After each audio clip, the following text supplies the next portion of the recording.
я мастер по наращиванию ресниц. Я мастер по удалению волос, занимаюсь лазерной эпиляцией, шугаринг, воск. В 2015 году уехала в Кыргызстан, свою родину. Там обучалась на именно парикмахера-колориста. Со временем ко мне начали приходить люди с проблемными ножками. Я не знала, как с ними работать. И раньше не было у нас такой профессии. Ну, и сейчас официально ее нет, подологии. 4 разные судьбы, 4 разные профессии. Но объединяет их одно – это социальный контракт, который помог этим женщинам открыть свое дело в сфере красоты. Благодаря этой мере поддержки они превратили хобби в источник дохода. Действительно, заключение социальных контрактов – это реальная помощь людям, мечтающим перевести любимое дело в статус успешного бизнеса. Социальный контракт у нас заключается с малоимущими семьями или одиноко проживающим малоимущим гражданином, чей доход не превышает величину прожиточного минимума. Здесь заключается соглашение с гражданами о взаимных обязательствах. То есть мы, Управление социальной защиты, оказываем государственную социальную помощь, а человек, семья, получившая денежные средства, да, помощь государственную, должны, значит, направить эти средства по целевому назначению. Социальный контракт у нас предоставляется по нескольким направлениям. Это у нас направление есть на осуществление индивидуальной предпринимательской деятельности, направление на поиск работы, направление на преодоление трудной жизненной ситуации. Значит, на определение трудной жизненной ситуации у нас также Министерством труда и социального развития Республики Саха-Якутия разработаны специальные социальные пакеты, да, для семей с детьми. И, значит, также в прошлом году у нас новое направление было с прошлого года для инвалидов трудоспособного возраста, да, у которых доход не превышает 1,5-кратной величины прожиточного минимума. И в этом году также на осуществление ИП, на открытие своего дела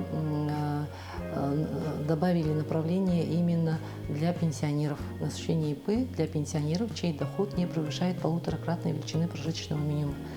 Для инвалидов также на осуществление ИП, на открытие своего дела.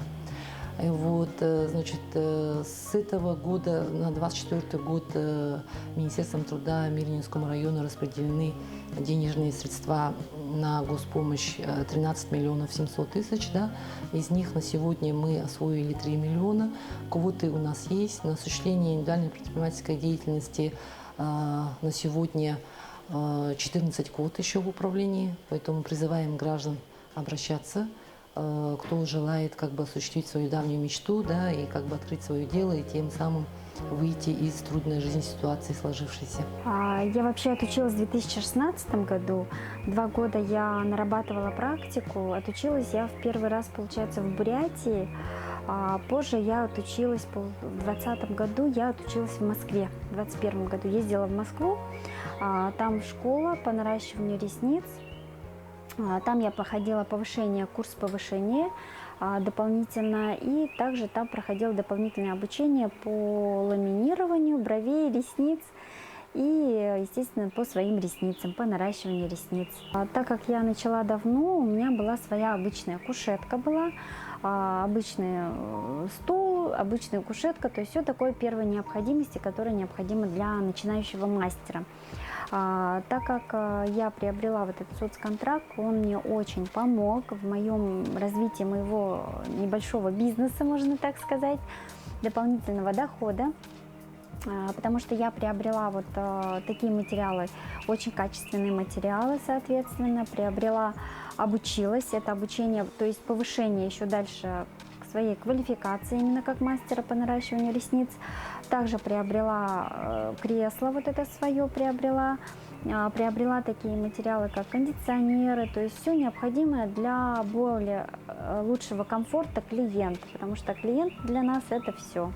И на данный момент многие клиенты приходят уже с готовой фотографией, да, то есть данная фотография ей на глаза или не подходит.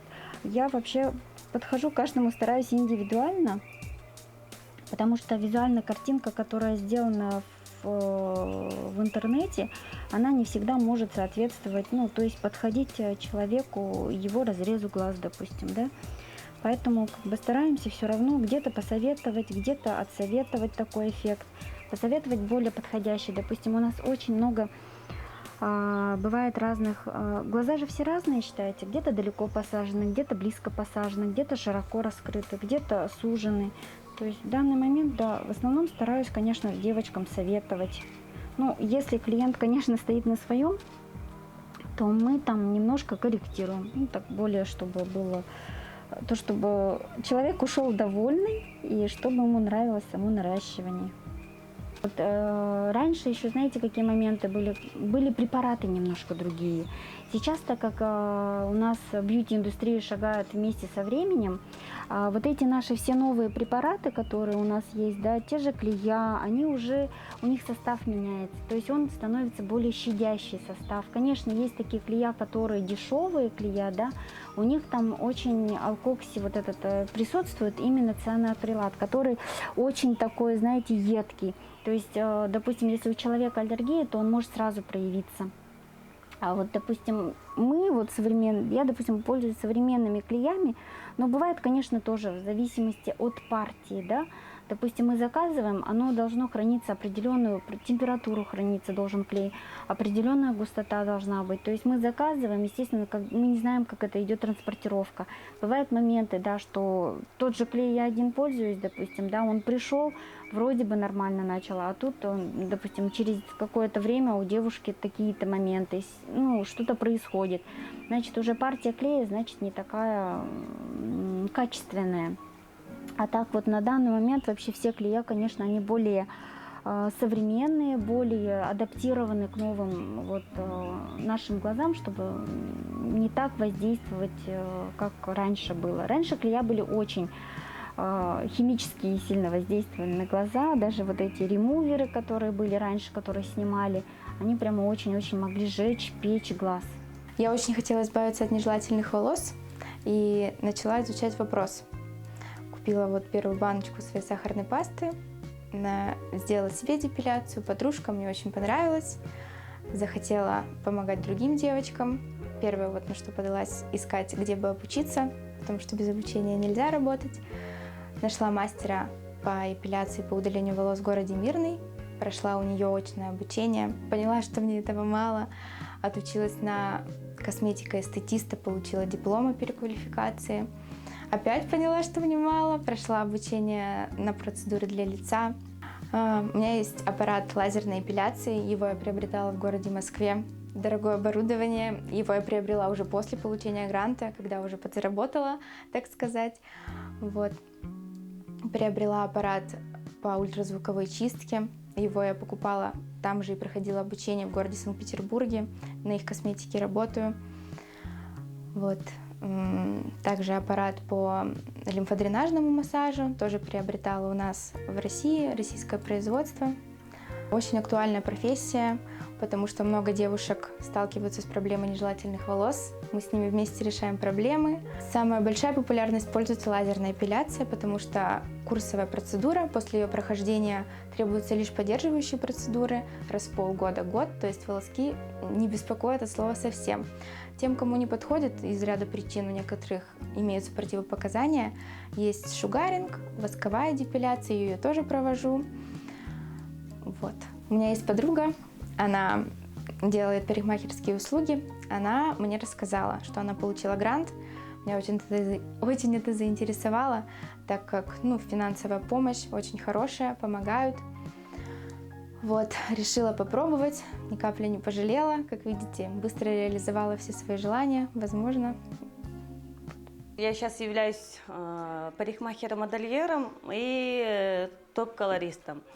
И, получается, в компании Estelle технологом-ассистентом пока. Вот поеду уже, планирую поездку в сентябре. У меня магистр уже колористики высшей школы. И будет уже как консультант-технолог. Мне очень нравится моя работа, я вдохновляюсь. Я хочу творить красоту. Мне кажется, красота спасет мир, это точно.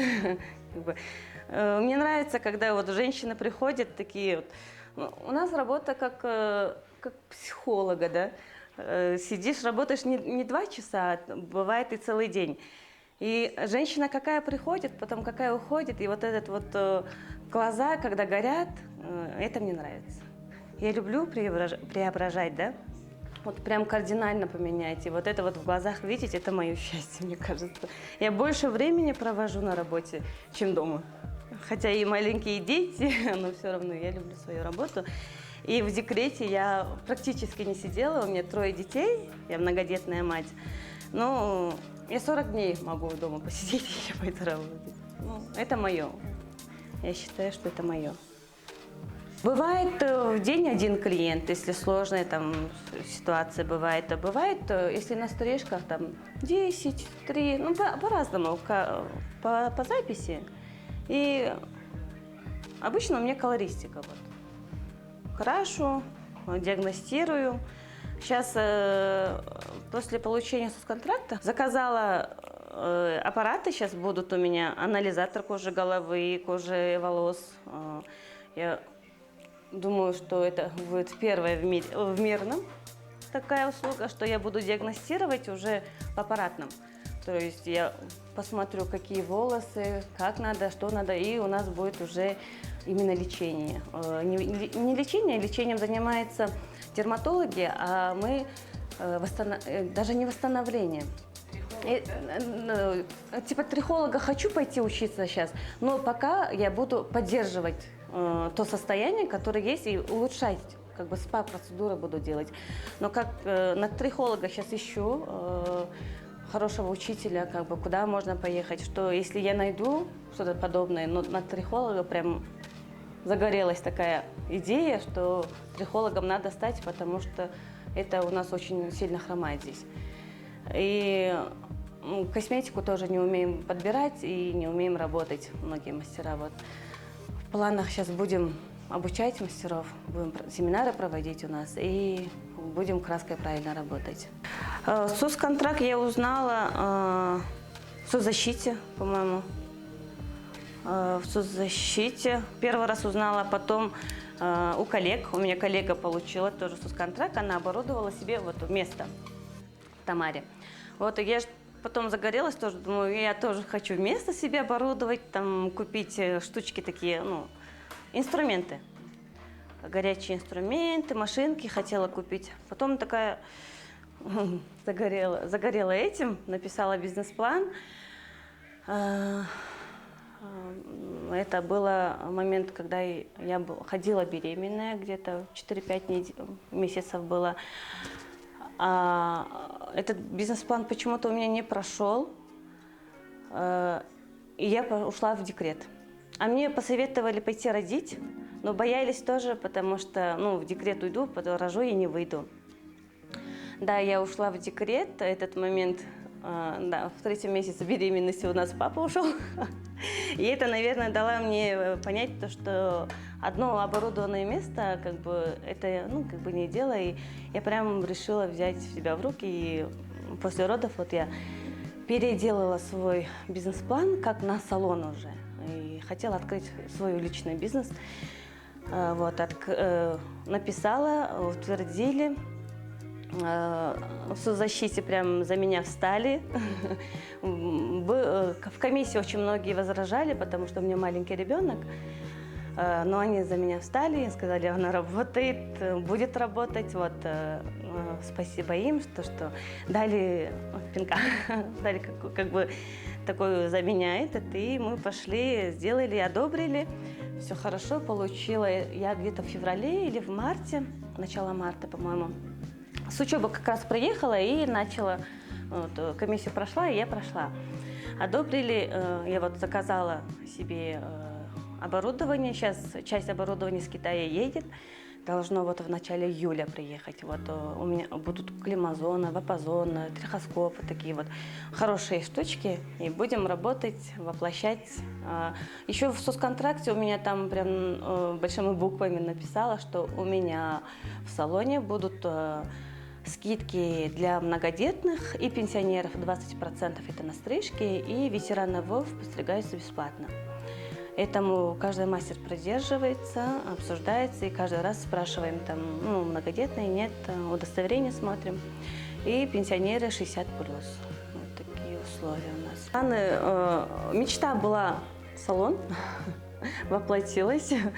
А теперь мечта за академией. Хочу именно свою академию, именно парикмахерского искусства. В этом направлении развиваться. Сейчас очень большие планы строю. Хочу, пока сейчас будут семинары, базовый курс хочу сделать. Надеюсь, буду работать с центром населения, центром занятости, да, населения, вот, чтобы обучать таких же, как и я, женщин, которые многодетные, вот такие вот, у кого нет возможности, допустим, пойти обучиться, но есть мастерство, да, есть талант, но нет возможности. Хотелось бы, флаг дайте, пожалуйста, с ними поработать, научиться. Когда бизнес открываешь, ты понимаешь, что тебе нужны люди, которые умеют работать. И умеют работать и будут работать, да? Как бы. Вот в этом плане их хотелось бы, чтобы с нуля обучить, потому что вот кто давно работает, их не обучишь. У них своя правда, и как бы новые технологии, как бы не каждый хочет принимать. На обучение, когда ходишь, ты видишь то, что человек хочет развиваться, а человек не хочет развиваться. Вот такие вот моменты есть. И вот хочется прям самой взяться за это и обучить людей, чтобы они и работали, и деньги зарабатывали. Как бы. Из вот этой вот трудной ситуации, жизненной ситуации вышли как бы спокойно. Не все мы, оказывается, застрахованы, и не всегда у нас все хорошо в жизни получается. Как бы. И когда твои руки знают, ты голодной никогда не останешься. Я давно работаю мастером маникюра и педикюра. С 2005 года я закончила курсы в Москве. Это были еще тогда полугодовалые курсы. Сейчас-то учат месяц, максимум там, пару дней. А когда-то я начинала, нас обучали полгода. Полгода был маникюр, педикюр, еще тогда на типсах наращивание геля, акрил. Это все очень меня увлекло. Но со временем ко мне начали приходить люди с проблемными ножками. Я не знала, как с ними работать. И раньше не было у нас такой профессии. Ну, сейчас официально ее нет, подологии. И когда я начала задумываться, что многие работают с эстетикой, делают просто красиво, а есть люди, которым никто не может помочь, именно вот с проблемными ножками. И в пандемию, как раз когда нельзя было работать, надо было чем-то заниматься, так как я творческий человек, привыкла всегда развиваться, я нашла себе курсы онлайн сначала по кислотному педикюру, карт, это израильская космецевтика. Обучилась сначала онлайн, потом, когда разрешено было уже обучаться офлайн, я начала ездить на курсы по повышению квалификации, конкретно по подологии. К сожалению, нет пока в России такого курса, который ты приехал, и тебя там научили всему и сразу. То есть каждый раздел, ортопедия, это у одного врача-ортопеда учимся, у хирургов это другое, у дерматомикологов это вот другие специалисты нас обучают. Есть подологи с большим стажем.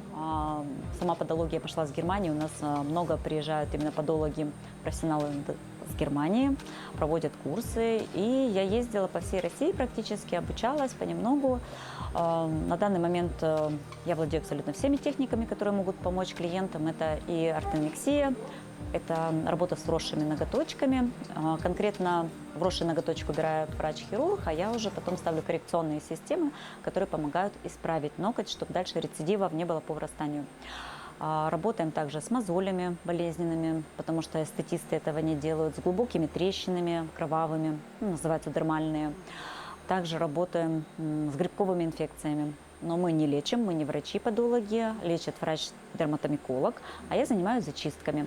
Вот, в принципе, по соцконтракту я и брала оборудование конкретно для подологии.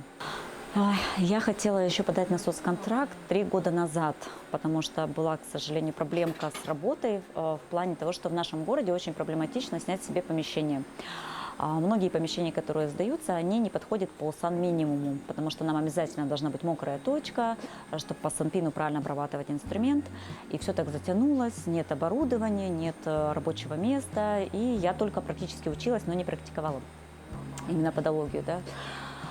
И кто-то из клиентов мне подсказал, что есть вот такая господдержка, и можно приобрести оборудование именно на развитие. Честно скажу, 3 года решалась. 3 года писала бизнес-план, потому что там обязательно нужно прописать, чем ты выделяешься среди других. И, ну, не скажу, что я прям сильно скромная, но было, конечно, немного как-то неудобно себя расписывать, какой ты молодец, что ты умеешь. Поэтому у меня загвоздка была только в соцконтракте, вот именно с бизнес-планом. Хотя на просторах интернета было много вариантов, там, слезать этот соцконтракт и предоставить его.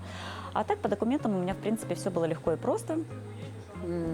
Единственное, вот в этом году дополнили сдачу тестирования. Но так как я предприниматель со стажем, с 2005 года я была всегда индивидуальным предпринимателем, то труда не составило мне пройти этот тест. А так все бумажечки собрала очень быстро, легко. Молодцы очень именно помогали мне с соцотдела, все, что я не понимала, где что брать. Девочки молодцы, все разжевывали, подсказывали, все доходчиво объясняли и помогали по возможности. В городе у нас несколько подологов, я знаю, поэтому мы большую часть с девочками даже дружим. Я вообще с мастерами маникюра и педикюра привыкла за всю жизнь как бы считать их не конкурентами, а своими коллегами. И с многими поддерживаю связь. С подологами нам обязательно города Мирного надо поддерживать связь, потому что мы же тоже уезжаем иногда на учебу, в отпуск, а есть клиенты, которых нужно вести длительное время. Те же смены коррекционной системы требуют через 1,5-2 месяца. В отпуск мы уезжаем ненадолго, но все-таки в этот период может попасться так, что человеку необходим прием. Поэтому большую часть мастеров со мной, и я с ними дружу. А так, это довольно-таки пустая ниша, конечно, еще в этой сфере, потому что даже мастеров маникюра и педикюра, хорошего, качественного маникюра, как бы еще маловато.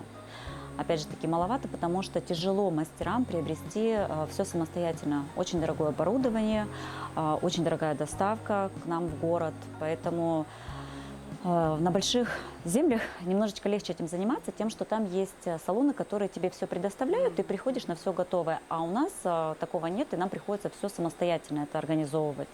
Ой, я сейчас в феврале обучалась у врача-ортопеда на стельки, изготовление стелек. Вот дальше хочу еще заниматься стельками, не ортопедическими. Там, где есть проблемы, может заниматься только врач-ортопед, а просто поддерживающий свод стопу, потому что мы все равно здесь 9 месяцев в году находимся в закрытой обуви, и нам очень важна поддержка стопы, чтобы не развивалась плоскостопие. Поэтому вот в будущем году я буду заказывать оборудование именно по ортопедии и заниматься стелечками. Ну и дальше развиваться буду обучаться. В этой сфере еще много чего можно обучаться. Оборудование еще много чего надо закупать. Поэтому буду работать именно над подологией. Нашим героиням нравится то, чем они занимаются сейчас, поскольку эта работа приносит моральное удовлетворение. Им нравится учиться чему-то новому, развиваться в своем направлении. И это здорово, что молодые предприниматели имеют возможность получить такую поддержку от государства.